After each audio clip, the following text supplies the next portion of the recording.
The Touch of the Master's Hand, Christ's Miracles for Today by Charles L. Allen. Chapter 4. How to Get Christ's Greatest Blessing. The Miracle of Healing 10 Lepers. Luke chapter 17, verses 12 to 18. The story begins, and as he entered into a certain village, there met him 10 men that were lepers, 10 wretched, forsaken men. Leprosy in that day was a hopeless disease, as hopeless as death. In fact, it was death, except that just a part of you died every day. Maybe today a finger would die. Later, a toe or even a foot would be gone. An ear would drop off. It was a gruesome disease. There was no way to treat it, since it was contagious. The leper was driven out of society. In their leprosy, they formed a fellowship. Likely, these men had not been friends in life, but their common suffering had now brought them together. That frequently happens. I have seen married couples drawn close to each other through some suffering or sorrow. Many of our unhappiest marriages are the ones where there have been no struggles and hardships. My wife and I have a little penny bank that means a lot to us. In our first year together, we put our pennies in the little bank. Then would come a time, rather frequent times, when all we had were the pennies, and carefully we would count them out to buy the few things we couldn't get along without. But it was a lot of fun. How much the value of the dollar has fallen, right? You have missed life itself if you cannot think of some person or group as you sing the old hymn. We share each other's woes, each other's burdens bear, and often for each other's flows, the sympathizing tear or tear. Okay. Some people insist on getting it alone. They do not make friends. They refuse to belong to a church. But there is creative power in fellowship, especially the fellowship of suffering. Even lepers found it so. The sympathizing tear. Of course, people shouldn't fake emotions that can make things worse. One of them had heard about Jesus.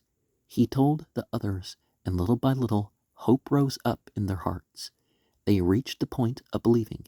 It is much easier to build up your faith with others than by yourself.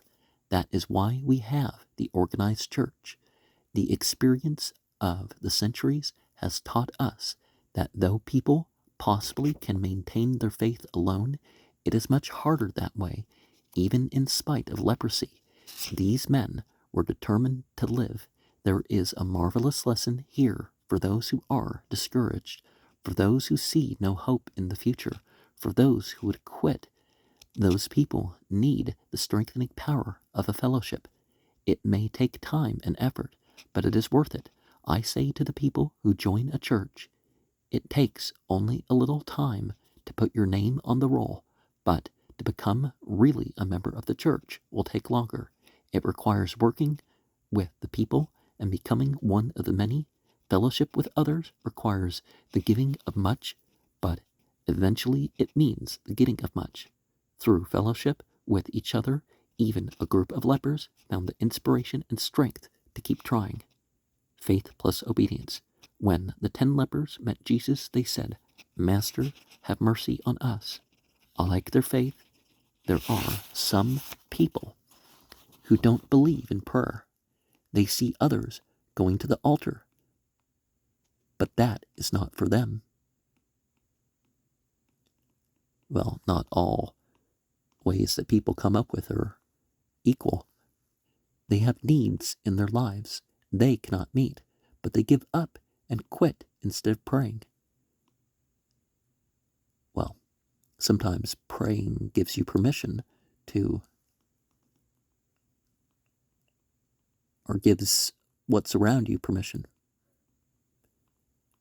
These 10 lepers had faith enough to believe that Christ could do something even about their situation.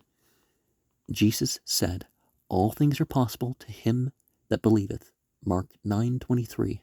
The only limit to the power of God in our lives is the limit of our belief.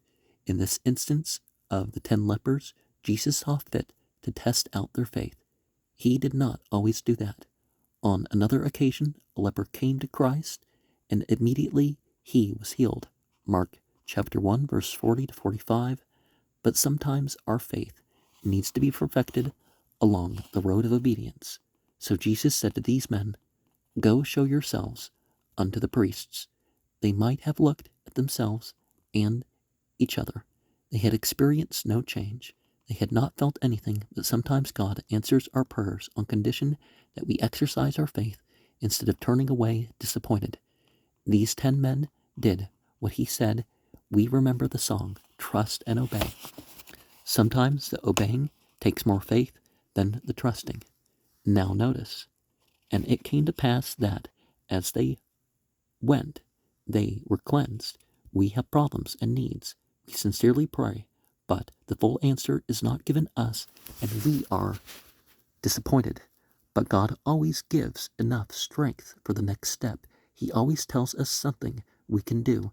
Maybe it isn't much, but at least we have enough to start. As the children of Israel journeyed through the wilderness, God sent only enough bread for each day, but they gathered that and pressed on until one day they did possess the promised land. Usually God answers our prayers as we go. Can we imagine anything more wonderful than suddenly being cured of leprosy? It happened simultaneously to these 10 men. Together they had suffered. Together they had prayed. Together they were healed. Together they went joyfully forward. That is, all except one. All of them thought of Christ again. One of them turned back to find him again. One of them still felt the need of prayer. One of them received Christ's greatest blessing. What is it we want of God? A house, an automobile, some money in the bank, food to eat, and clothes to wear, physical health? Surely we want that, and God wants us to have it. He grows trees to make lumber. He puts metals in the earth to make automobiles. He put fertility in the soil to grow our food. Within the world he created, there are cures for every disease, which is an explicit Islamic teaching. I don't remember what hadith books it's in, and one by one, men are finding them. When we get these things, are we satisfied? And have we no further need for God? In this story, 9 out of 10 were satisfied just to be healed. One remembered to thank. 10 lepers went to Christ for healing. Only one returned to thank. 10 went to ask. Only one came back to praise. Why did the 9 fail to thank Christ for his blessing? Why do we fail to thank? There are several reasons. Pride, conceited pride, is the greatest reason for the thanklessness of man. Do you remember the rich farmer Jesus told about? He made abundant crops, but those crops did not cause him to think of the one who created the soil and sent the sunshine and rain. It only caused him to think of how he could enjoy himself. In my mind, I can hear these 10 lepers talking as they rushed back to their hometowns. They thought leprosy would kill me, but I whipped it. You can't keep a good man down. It is so easy to blame all our failures on somebody else and all our successes on ourselves.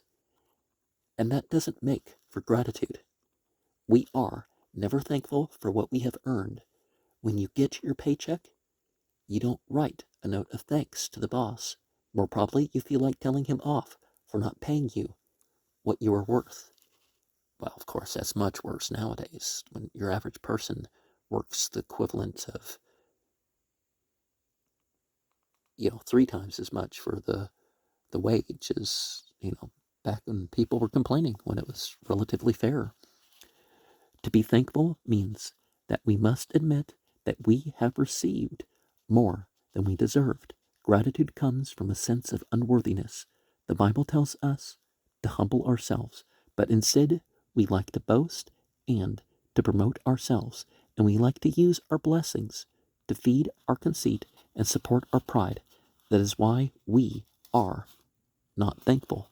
Also, we are not thankful because we concentrate on our troubles instead of on our blessings.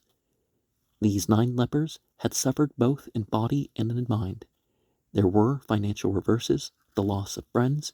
It is so easy to let past trouble kill all the joy of today and tomorrow. A line from Lew Wallace's great book, Ben-Hur, tells us, in thankfulness for present miracles, nothing so becomes us as losing sight of past ills, but some people never learn to forget and go forward. Instead of gratitude for the good, they are only bitter over some bad.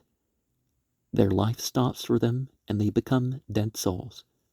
The one leper recognized that he had received answer to his prayer. He too had a home and family he was anxious to get back to. He too had a business that needed his attention, but also he was a decent man. Something had come to him that he had not earned nor deserved. He had come praying, Master, have mercy, and through mercy, not justice, he was blessed. Now, he recognized that and was big enough to express gratitude.